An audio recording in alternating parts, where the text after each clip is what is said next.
नमस्कार दोस्तों, स्वागत है आपका आपके अपने इस YouTube channel exam Guru tips and tricks में। दोस्तों आज के इस वीडियो में रुक्मणी विज्ञान का क्लास नंबर 15 टॉपिक नंबर 15 करने वाले हैं। आज की जो टॉपिक की बात करें, आज के इस टॉपिक में हम करेंगे इकोसिस्टम यानी कि पारिस्थितिकी टॉपिक के क्वेश्चंस। जितने भी क्वेश्चंस बुक में दिए गए हैं सबको हम करेंगे, ठीक।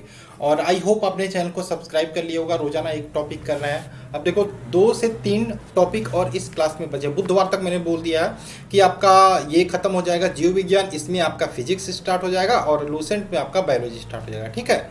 चलिए शुरू करते हैं। उससे पहले चाहेंगे, देखो एक समय आता है, देखो अभी बात करें हम, जो भी क्लासेस आपकी होती हैं वो फ्री ऑफ कॉस्ट यूट्यूब पे दे रहे हैं, ठीक।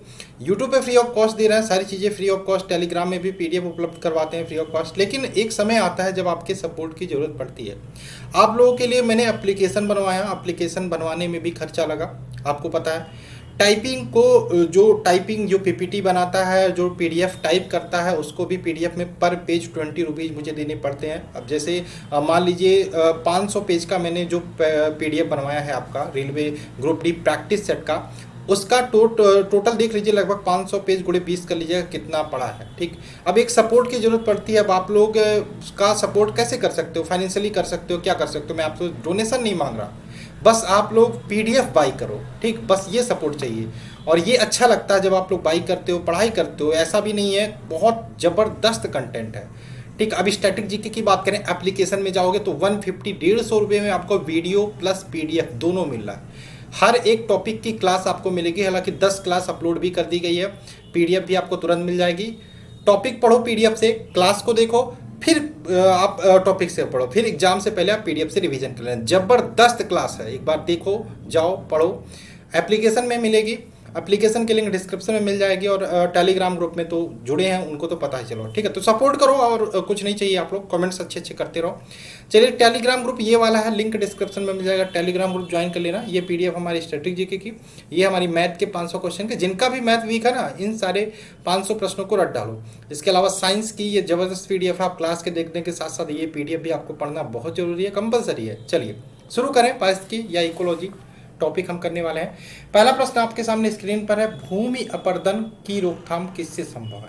भूमि अपरदन जिसको बोलते हैं सॉइल इरोजन की जो आपका किस प्रकार, भूमि अपरदन क्या होता है भाई। वाटर बाढ़ आता है तो आप कहते हो सर भूमि कटाव हो रहा है, कटाव होने से क्या होगा, बाढ़ आ जाती है गाँव में।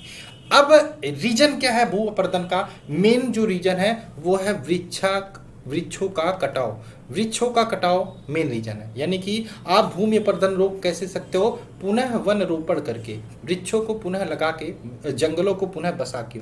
ऑप्शन नंबर इसका हो जाएगा ए वाला राइट आंसर हो जाएगा, पुनः वन रोपण करके। क्वेश्चन नंबर 2 की बात करें, सूर्य के प्रकाश से पराबैंगनी विकिरण यानी कि पराबैंगनी विकिरण अल्ट्रा वायलेट रेडिएशन की क्रिया से क्या उत्पन्न होता है। तो ध्यान रखिएगा, आपका carbon monoxide, option number A right answer होगा। Carbon mono sorry question number क्या, गलत, ये मैं गलत बता रहा हूँ। सूर्य के प्रकाश से अल्ट्रावायलेट जो विकिरण होती है उसकी वजह से उत्पन्न होता है ओजोन। आपको पता है हमारे जो वायुमंडल उसमें ओजोन लेयर पाई जाती है जो इस हानिकारक किरणों से हमारी रक्षा करती है। तो ऑप्शन नंबर 20 का राइट आंसर ओजोन, ठीक। चलिए, वन पारिस्थितिकी तंत्र में हरे पौधे कैसे होते हैं। तो वन पारिस्थितिकी तंत्र की मैं बात करें, फॉरेस्ट इकोसिस्टम में हरे पौधे जो होते हैं वो प्रोड्यूसर होते हैं, यानी कि उत्पादक होते हैं। Option number D right answer होगा। इसका पीडीएफ आपको टेलीग्राम ग्रुप में मिल जाएगा। जीवों तथा वातावरण के पारस्परिक संबंधों का अध्ययन क्या कहलाता है। तो जीवों तथा वातावरण के पारस्परिक संबंधों का अध्ययन क्या कहलाता है, ये कहलाता है ecology. Option number B right answer होगा। क्वेश्चन नंबर 5 की बात कर लेते हैं, वायुमंडल में कार्बन डाइऑक्साइड की मात्रा लगभग कितनी है। तो वायुमंडल में बात करें, हमारे कार्बन डाइऑक्साइड की मात्रा की बात करें, अगर जो मैं बोलूँ सबसे ज़्यादा क्या है तो आप कहोगे सर सबसे ज़्यादा नाइट्रोजन है। उसके बाद क्या है, नाइट्रोजन लगभग कितना है, लगभग 78%, ठीक। उसके बाद क्या मिलेगा, आपका ऑक्सीजन पड़ेगा 21%। उसके बाद आपका आर्गन पड़ता है 0.09%। उसके बाद आपका पड़ता है कार्बन डाइऑक्साइड, कितना है कार्बन डाइऑक्साइड, 0.03%। ऑप्शन नंबर इसका बी राइट आंसर होगा, ठीक। चलिए क्वेश्चन नंबर 6 की बात करें, अंतिम रूप से जैविक ऊर्जा किससे प्राप्त होती है। अंतिम रूप से जैविक ऊर्जा जो प्राप्त होती है एटीपी से। एटीपी का पूरा नाम क्या है, एडेनोसिन ट्राईफास्फेट। क्वेश्चन नंबर 7 की बात करें, किसी निश्चित क्षेत्र जैसे तालाब आदि में पौधे व जंतुओं के बीच पारस्परिक संबंध को क्या कहते हैं?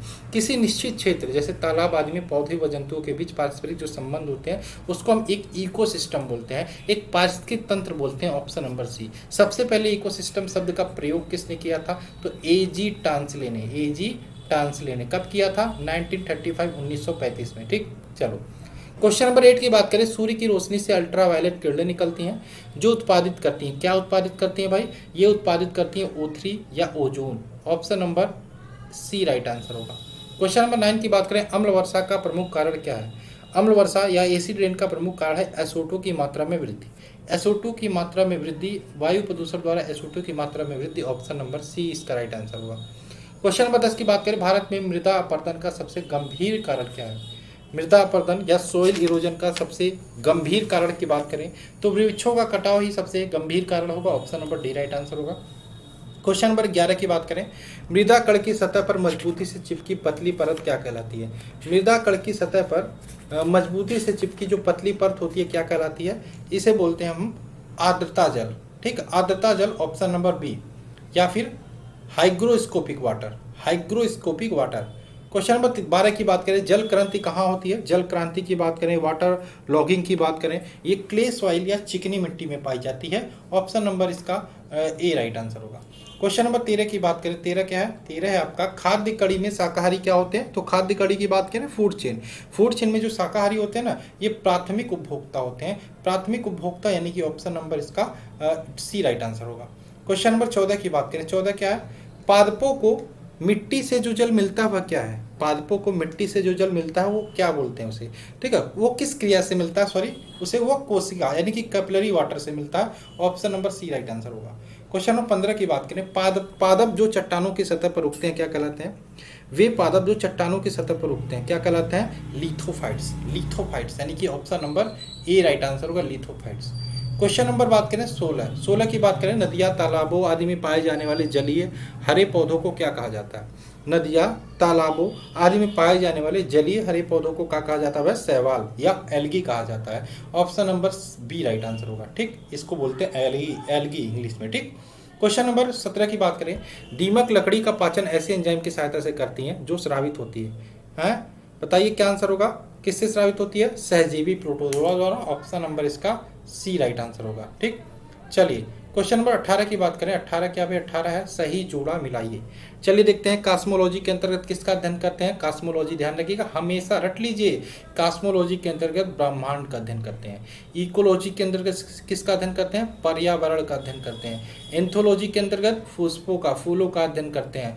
पोमोलॉजी के अंतर्गत फलों का अध्ययन करते हैं। और न्यूरोलॉजी के अंतर्गत स्नायु तंतुओं का अध्ययन करते हैं। स्नायु तंत्रों का अध्ययन करते हैं। तो याद रहेगा ना, कॉस्मोलॉजी के अंतर्गत ब्रह्मांड का अध्ययन, इकोलॉजी के अंतर्गत पर्यावरण का अध्ययन, एंथोलॉजी के अंतर्गत पुष्पों का अध्ययन, पोमोलॉजी के अंतर्गत फलों का अध्ययन और न्यूरोलॉजी के अंतर्गत स्नायु तंतुओं का अध्ययन करते हैं। ठीक, क्या आंसर होगा? ऑप्शन नंबर, चलो यहाँ पे देख लेना भाई क्या आंसर होगा, क्या होगा मिलाने जाए टाइम में। खैर मैंने मिलान बता दिया। क्वेश्चन नंबर 19 की बात करें, पर्यावरण किससे बनता है? तो पर्यावरण, एनवायरमेंट की बात करें, ये जीवी घटकों से बनता है, भू आकृतिक घटकों से बनता है, जैव घटकों से मिलता है, यानी कि जैविक घटक, अजैविक घटक, भू आकृतिक घटक, इन सबके मिश्रण से आपका पर्यावरण या एनवायरमेंट बनता है। Option number D right answer होगा। 20 की बात करें, 20 क्या है? निम्न में से कौन सा सबसे अधिक स्थिर परितंत्र या पारिस्थितिकी तंत्र है? निम्न में कौन सबसे अधिक स्थिर परितंत्र या पारिस्थितिकी तंत्र है? तो इसका आंसर हो जाएगा महासागर। Option number B right answer होगा। क्वेश्चन नंबर बात करें 21 क्या है? निम्नलिखित वृक्षों में से कौन पारिस्थितिकी मित्र नहीं है? निम्नलिखित वृक्षों में से कौन पारिस्थितिकी मित्र नहीं है? तो जो यूकेलिप्टस है ये पारिस्थितिकी मित्र नहीं है। क्यों? इसका रीजन है ये अब सबसे ज़्यादा जल पीता है। ठीक है, अब 50 वृक्ष लगा दो ना तो उस जगह पे वाटर लेवल डाउन हो जाएगा, तो इसलिए इसे पर्यावरण का दुश्मन या मित्र नहीं बोलते। ह्यूमस किसका एक प्रकार है? तो ह्यूमस की बात करें एक प्रकार का मृदा या सॉइल का प्रकार है। मृदा के क्षयमान ह्यूमस की बात करें मृदा के क्षयमान जैव का प्रकार है। Option number C B right answer होगा। क्वेश्चन नंबर 23 की बात करें, कुछ सूक्ष्म जीवों की सहायता से वायुमंडल में पोषक तत्वों का पुनः चक्रण होता है। इन सूक्ष्म जीवों को क्या बोलते हैं? तो इन सूक्ष्म जीवों को डिकम्पोजर बोलते हैं। डिकम्पोजर का मतलब अपघटक बोलते हैं। Option number C right answer होगा। क्वेश्चन नंबर 24 की बात करें, जैव मात्रा का पिरामिड किस पारिस्थितिकी तंत्र में उल्टा है? जैव मात्रा का पिरामिड किस पारिस्थितिकी तंत्र में उल्टा है? तो ये हो जाएगा तालाब। तालाब यानी कि option number C right answer होगा। ठीक, चलिए। और घास स्थल का पिरामिड कैसा होता है? तालाब का उल्टा होता है, घास स्थल का सीधा होता है। क्वेश्चन नंबर बात करें 25, विश्व का सबसे अधिक तेजी से बढ़ने वाला जल पादप कौन सा है? विश्व का सबसे तेजी से बढ़ने वाला जल पादप की बात करें, जलकुंभी या हाइसिंस होता है। Option number B right answer होगा। 26 की बात करें, क्या है 26? अफीम एक पौधे की उपज है जो निम्नलिखित में से किससे प्राप्त की जाती है? तो अफीम की बात करें, किससे प्राप्त की जाती है? फूल से, फूल से प्राप्त की जाती है। ठीक, चलिए ऑप्शन नंबर इसकी बात करें B right, D right answer होगा। ठीक, क्वेश्चन नंबर बात करें 27, खाद्य श्रृंखला किसमें पाई जाती है? तो आपका समुद्री परितंत्र, वन परितंत्र, सरोवर, सभी में खाद्य श्रृंखला पाई जाती है। Option number D right answer होगा। नेक्स्ट क्वेश्चन की बात करें, यदि पृथ्वी पर पाई जाने वाली वनस्पतियां, पेड़ पौधे समाप्त हो जाएं तो किस गैस की कमी हो जाएगी? तो आप सबको पता होगा, ऑक्सीजन गैस की कमी हो जाएगी। Option number D. Question number 29 की बात करें, निम्न में कौन सा जोड़ा सही है? निम्न में कौन सा जोड़ा सही है? क्या उपभोक्ता द्वितीय कैटेगरी में आता है? कहोगे हाँ आता है। अब घटक बैक्टीरिया सही है? सही है, आपको ये बताना है। नहीं, ये जो है, अगर जो सही की बात हो रही है, देखो यहाँ पे क्या होता है, वैसे जीव जो अपना भोजन स्वयं बनाते हैं, जिसमें प्रकाश संश्लेषण की क्रिया होती है, उत्पादक कहलाते हैं। उत्पादक में हरे पेड़ पौधे आ जाते हैं। ठीक, और उपभोक्ता क्या होते हैं? वे जो सीधे भोजन प्राप्त करते हैं। उपभोक्ता जो उत्पादक से सीधे भोजन प्राप्त, ये आपका घास नहीं आएगा। ठीक है, घास नहीं आएगा। और बात करें यहाँ पे अब घटक बैक्टीरिया, ये आपका सही है, ऑप्शन नंबर बी। हिरण उत्पादक है? नहीं, ये दूसरों से अपना भोजन प्राप्त करते हैं, उत्पादक नहीं है। तेंदुआ प्राथमिक उपभोक्ता है? नहीं। चलिए यहाँ पर option number B right answer होगा। क्वेश्चन नंबर बात करें 30 क्या है? निम्नलिखित शब्दों का अर्थपूर्ण अनुक्रम समझाइए। अनुक्रम की बात करें, सबसे पहले क्या होता है भाई? जड़ होता है ना, जड़ से क्या होता है? तना आता है, तने से क्या होता है? पत्ती आती है, पत्ती से आता है फूल, और फूल से आते हैं फल। ठीक है, option number B right answer होगा। 31 की बात करें, क्या है 31 आपका? इनमें से किस फल को प्रति हेक्टेयर अधिकतम जल की मात्रा की आवश्यकता होती है? किस फसल को की बात करें तो गन्ना। Option number C right answer होगा। 32 की बात करें, 32 क्या है? जीवों के उनके पर्यावरण के संबंध में अध्ययन को क्या कहते हैं? तो इसको बोलते हैं पारिस्थितिकी विज्ञान। Option number D right answer होगा। क्वेश्चन नंबर बात करें 33, पौधों के विशिष्ट रूप से विकास को प्रभावित करने वाली स्थितियों का नाम बताइए। तो इसकी ये कौन सी स्थितियाँ होती हैं? पर्यावरणीय स्थितियाँ। Option number C right answer होगा। क्वेश्चन नंबर 34 की बात करें, निम्नलिखित में से कौन सा नाइट्रोजनी उर्वरक नहीं है? नाइट्रोजनी उर्वरक नहीं है, तो इसका आंसर हो जाएगा super phosphate. Option number D. 35 की बात करें, क्या है? 35 है, किसी सुनिश्चित क्षेत्र में संपूर्ण अन्योन्य क्रिया करते प्राणी या जंतु और पादप क्या कहलाते हैं? किसी सुनिश्चित क्षेत्र में संपूर्ण अन्योन्य क्रिया करते प्राणी, जंतु और पादप क्या कहलाते हैं? ये कहलाते हैं आपके जीवोम या बायोम बोलते हैं। Option number B. 36 की बात करें, 36 क्या है? किस जैविक प्रक्रिया में वायु जीव और अवायु जीव दोनों ही कार्बनिक पदार्थ को अवक्रमित करते हैं? तो इसका आंसर हो जाएगा कंपोस्टीकरण या decomposition. Option number B right answer होगा। क्वेश्चन नंबर 37 की बात करें, जीवाणुओं का समूह जो मृदा उर्वरता को कम करता है वह क्या है? तो जीवाणुओं का समूह जो मृदा उर्वरता को कम करता है, इसे बोलते हैं डीनाइट्रीफाइन या वीनाइट्रीफाइन। ऑप्शन नंबर इसका बी राइट आंसर होगा। 38 की बात करें, प्राणी विज्ञान की वह शाखा का नाम जिसमें पशु व्यवहार तथा वैज्ञानिक अध्ययन किया जाता है, तो इसको बोलते हैं पारिस्थितिकी। क्या बोलते हैं? पारिस्थितिकी। ऑप्शन नंबर ए। नेक्स्ट क्वेश्चन की बात करें 39 क्या है? 39 है आपका, पारिस्थितिकी तंत्र की संकल्पना को किसने परिभाषित किया था? तो पारिस्थितिकी तंत्र इकोसिस्टम की संकल्पना को आर्थर टांसले ने परिभाषित किया था। Option number A right answer होगा। क्वेश्चन नंबर बात करें 40 क्या है? जैव प्रौद्योगिकी का तात्पर्य क्या है? जैव प्रौद्योगिकी या बायोटेक्नोलॉजी का तात्पर्य की बात करें, औद्योगिक प्रक्रियाओं में सजीवों का उपयोग करना। Option number D right answer होगा। क्वेश्चन नंबर 41 की बात करें, विज्ञान की एक शाखा जो जीवन या पृथ्वी से परे मौजूद जीवन की संभावनाओं से संबोधित है, उसको क्या कहा जाता है? तो इसको बोला जाता है भाई exobiology. Option number B right answer होगा। क्वेश्चन नंबर 42 की बात करें, 42 क्या है? हमारे वातावरण में कितने प्रतिशत नाइट्रोजन है? तो नाइट्रोजन की बात करें 78% लगभग नाइट्रोजन। ऑप्शन नंबर ए। ठीक, 21% ऑक्सीजन है, 0.03% कार्बन डाइऑक्साइड है। चलिए आगे चलें। नेक्स्ट क्वेश्चन की बात करें 43, नक्शे का अध्ययन को क्या कहते हैं? नक्शा की अध्ययन की बात करें, इसको बोलते हैं आपका कार्टोग्राफी। Option number D. ठीक, चलिए आगे चलें। क्वेश्चन नंबर बात करें 44, निम्नलिखित में से किस विकल्प का अर्थ प्राकृतिक या कृत्रिम रूप से जंगलों की पुनः स्थापना करना है? किस विकल्प का अर्थ यहाँ पे? तो यहाँ पे ध्यान रखिएगा reforestation. Option number C. Question 45 की बात करें, भारतीय पुरातत्व पर्यवेक्षण गठन। देखो बहुत मेहनत कर रहा हूँ भाई, मानो या ना मानो, ठीक है। 50-50 200 क्वेश्चन मैंने एक एक टॉपिक, बीमारी वाला टॉपिक था 190 क्वेश्चन एक ही वीडियो में मैंने कराया था। अब आप इसमें सपोर्ट ना करो यार, कम से कम पीडीएफ तो बाई कर सकते हो यहाँ से। पीडीएफ का प्राइस कितना है, 70 रुपये 80 रुपये ही तो रखा है। और स्टैटिक जीके का जो कोर्स है उसे बाई करो, आपके हर एक एग्जाम में एप्लीकेशन पे मिल जाएगा। 150 प्राइस रखा है मैंने, जिसमें जो आपके लिए अफोर्डेबल है। आपको 50 वीडियो मिलेंगी आपको, ठीक है, प्लस पीडीएफ भी आपको मिल जाएगा। भारतीय पुरातत्व पर्यवेक्षण का गठन किसने किया था? तो ये किया था अलेक्जेंडर कंगिंगम ने। ऑप्शन नंबर ये राइट आंसर हो जाएगा, ठीक है। इन्हें फादर ऑफ इंडियन आर्कियोलॉजी भी बोलते हैं, ध्यान रखिएगा। क्वेश्चन नंबर 46 की बात करें, एक्वेरियम एक ऐसा पात्र है जिसमें जीवित मछलियां और जलीय पौधों को रखा जाता है। निम्न में क्या एक्वेरियम के विषय में सही है? ठीक है, तो ध्यान रखिएगा, यह मनुष्य द्वारा निर्मित पारिस्थितिकी तंत्र है, ठीक है, नेचुरल नहीं है। Option number A right answer होगा, यही आपका सही आंसर हो जाएगा। 47 की बात करें, मृदा के अध्ययन का उल्लेख निम्नलिखित में से मृदा के अध्ययन का उल्लेख करने के लिए प्रयुक्त शब्द क्या है? तो इसको बोलते हैं पेडोलॉजी या मृदा विज्ञान, भूमि विज्ञान। ऑप्शन नंबर इसका ए राइट आंसर होगा। क्वेश्चन नंबर बात करें नेक्स्ट हमारा 48, पेडोलॉजी। ध्यान रखिएगा, दी गई श्रृंखला से अलग प्राणी का चयन करो, ठीक। तो यहाँ पे देखो कछुआ है, केकड़ा है, मेंढक है, मछली है।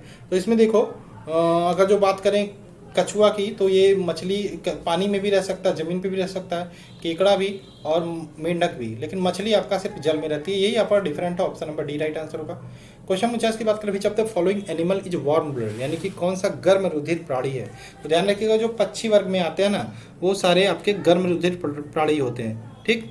तो क्या आंसर हो जाएगा? पक्षी यानी कि पिजन यानी कि कबूतर। Option number D. 50 की बात करें, रेगिस्तानी पौधों की बाह्य त्वचा पर मोम जैसे पदार्थ की परत पाई जाती है, क्या होती है?